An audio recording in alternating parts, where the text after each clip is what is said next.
What's going on, my name is Eason. Welcome back to another video. Today, guys, we're looking at federal and unitary states. Let's get started. So federal states like Mexico, Nigeria, and Russia divide power among different levels of government to confer a degree of local autonomy in supplying social and educational services, while also reserving powers for the national government. So power is basically shared between the national and local governments.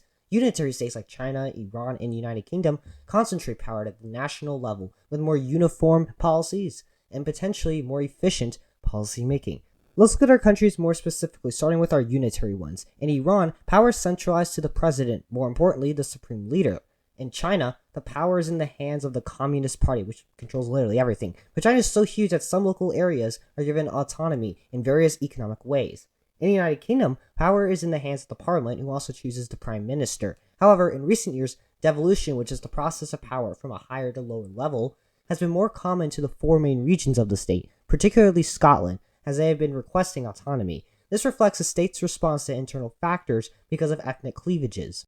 Alright, our federal states now, which all guarantee their status as a federal state through a constitution. Nigeria has its federal government and a government for each of its 36 internal states. Laws are going to be more diverse in federal states. We can see that in Nigeria, as a quarter of these states actually have Sharia law implemented. We can find these mostly in the north. After the fall of the Soviet Union in 1991, a constitution was made for Russia, creating the federal state, and the president at the time, President Yeltsin, weakened the central government, giving more power to these more autonomous regions. When Putin came into power, he did the opposite, like bombing Chechnya, which holds the Chechen people in Russia. They were bombing because they didn't sign the treaty joining the Russian Federation. This gives the central government more power and the local areas less power. Finally, Mexico, which like Nigeria, is divided into a central government and state governments, 32 of them to be exact, with their own powers, like providing public services, which include public safety. Some states have also started to allow abortions within the first 12 weeks of pregnancy, which is something heavily discouraged and illegal in other states.